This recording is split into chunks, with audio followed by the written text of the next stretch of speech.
Welcome to the Adroit Dojo podcast, episode 21, Roadmap, Strategies and Archetypes.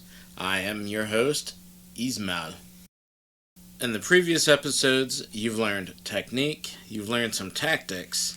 Now finally, we're looking at the big picture with fighter archetypes and common strategies. The first one is wear down a body part from constant attack. So this can be done either striking a certain body part, maybe making them block using the same arm, something like that, or maybe constantly going for maybe a liver punch or headshots, things like that.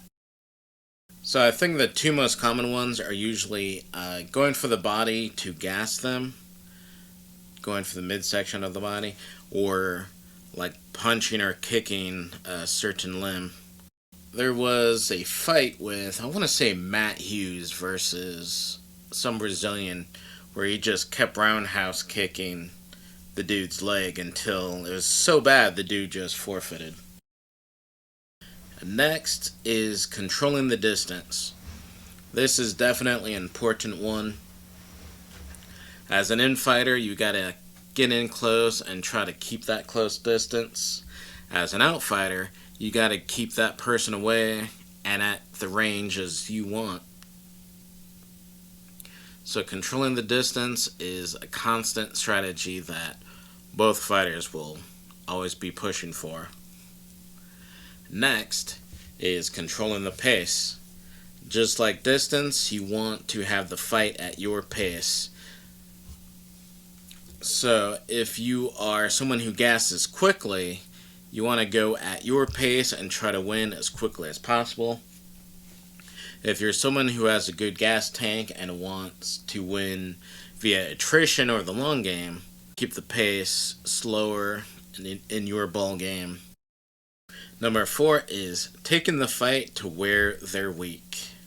So maybe someone is really weak with counter punches, so you would focus on waiting for them to attack, then counter punching.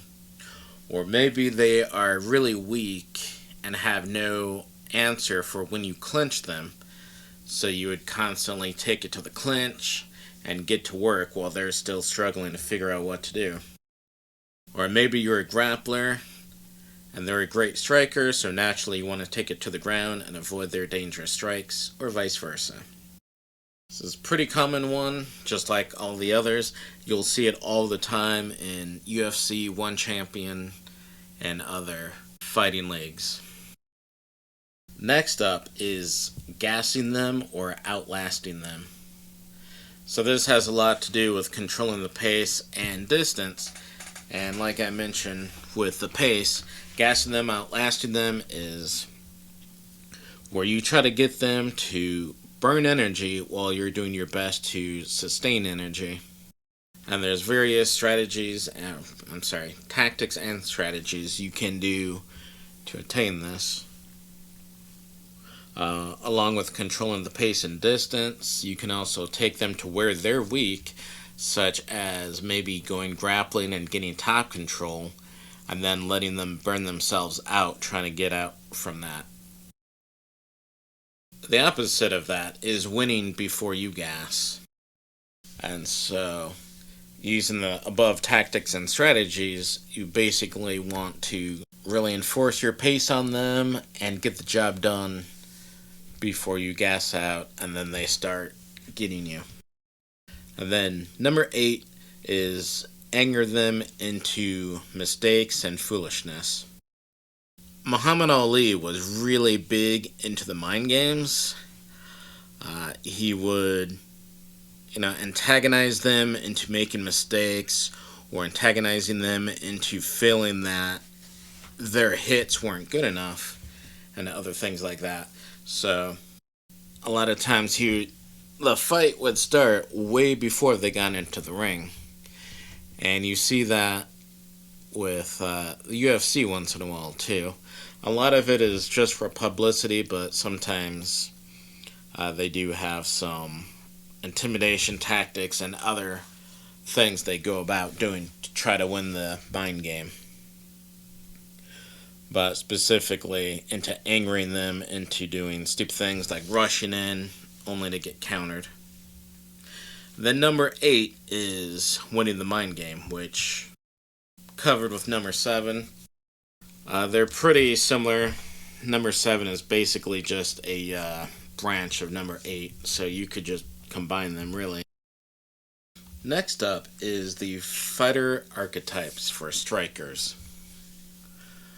First, I'm going to go over the simplified version I teach, and then go over examples listed on various places like boxing.com, Evolve, and even Wikipedia. So I break it down into 3 categories, maybe 4 really. There's the grappler slash clinch fighter who wants to be in super tight range and always in physical contact with their opponent, and where they can throw knees, elbows, headbutts, and short, fast strikes, and even do takedowns and standing submissions. Next is the infighter, person who's usually more aggressive, wants to be close range, and oftentimes throws more power punches. Then there's the outfighter who wants to keep at range. A lot of times they'll be more of the strategist or counter fighter. Let's go over the 1, 2, 3, 4, 5, 6, 7. Breaking it down further into the 7 categories that are listed on by other people. Again, I'm going to go from closest range to furthest range again. As I mentioned, submission throws, quick short range strikes. Then the infighter, which they also call the brawler, swarmer, or pressure fighter. Very aggressive. Prefers staying on the inside of other fighters' range, and their goal is to close distance quickly. And a good example of an infighter is Mike Tyson. Like, he comes in using peekaboo style and then starts throwing uppercuts and other quick, powerful strikes. There's the slugger slash heavy puncher. That is kind of in between the range of an infighter and an outfighter. Their aggressive heavy puncher, he usually prefers throwing down over strategy and defense. They prefer power punches such as overhead, hooks, uppercuts, roundhouses, and knees. So some listed examples is George Foreman, Fedor Emelianenko, and Tank Abbott. Anyone where you basically see 2 people just start throwing down like crazy, they're usually the slugger type. An outside slugger is a mix between an outfighter and the slugger. So it's usually taller guys who often want to hit hard, but they're also not down to just trade blows like crazy. So they prefer using kicks and jabs and other long-range punches, and oftentimes employ more strategy and counter-punching. So often the type to come in, throw punches or combos, and then step back out. So Sugar Ray Leonard, Roy Jones Jr., and Lyoto Machida are some examples of that. Then we have the outfighter, who, as I mentioned before, focuses on keeping the distance, and they use a lot of footwork. They favor jabs and counters. They'll oftentimes be more of a tactician or counter fighter, and usually use battles of attrition. So some good examples of this is Muhammad Ali and Floyd Mayweather Jr. The counter striker, they could be an infighter or outfighter. They focus on waiting and then countering their opponent. So some good examples of this is Rafael Agayev, the karateka, and then Muhammad Ali is also a really good counter striker. And then Canelo Alvarez. Then finally we have the Tactician slash Discombobulator. They focus more on clever fighting, tactics, and setups, mind games, and various strategies with their opponent. They're oftentimes more deceptive as well. So they'll use any technique that can be useful in the moment. So a good example of this is Anderson Silva, George St. Pierre, and Sanche. It should be noted that one is not relegated to only one archetype. As I mentioned before, Muhammad Ali was a tactician, counter-striker, and outfighter. And when you're not going 100%, you can choose to be other styles that you're not naturally aligned to. So, for example, I am an infighter slash grappler. I have a short-ass reach, so I really have to just put a lot of effort into getting in range. And because of that, I usually want to just grab onto the person so I don't have to keep chasing them. However, when I'm training people, I usually have to reduce my skill a ton, so I'm not going to go and be an infighter against them and pressure them. Most new students will just immediately cave under that kind of pressure. So for them, I am more of an outfighter and usually more for counter-striking. For example, I don't want to go too hard on them, so I do let them get hits in, but if they do stupid things like just come in at me straight, I will, either counter that advance with like a teep, or if they have really crappy defense when they throw a punch, then I will capitalize on that just to show them, hey, you need to keep your guard up.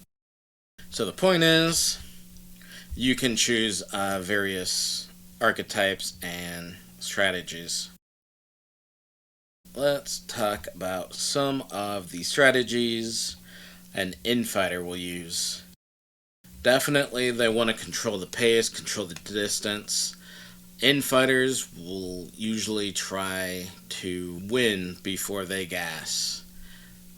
I don't know of too many infighters who try to win by attrition, other than like the slugger type where you slug me, I slug you, let's see who can take more punches.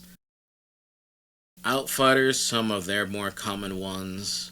Big one is definitely controlling the distance. A lot of times they'll be counter punchers. A tactic they use is a lot of superior footwork and maneuvering. They'll use broken rhythm.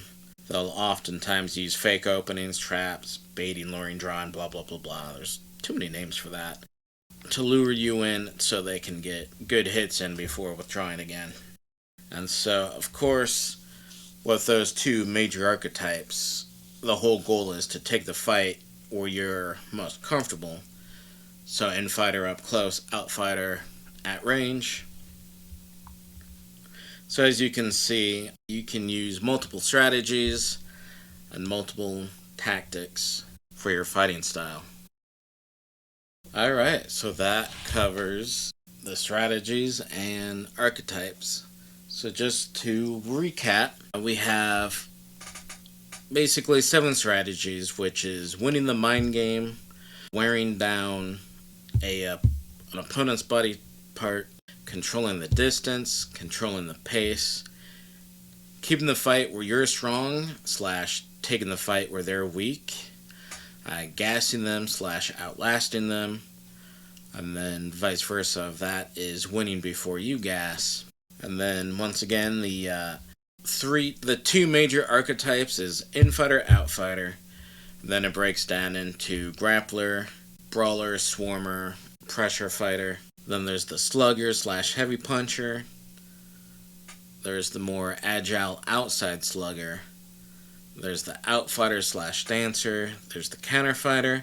And finally, tactician. So I suggest you go out there and spar with various people of various levels of expertise and really try to experiment with the various strategies so you can figure out what type you are, where you're most comfortable with, and how you can expand into different archetypes and strategies to improve your game. Alright, I hope you've learned something. And I am Ismail, and this is the Adroit Dojo podcast.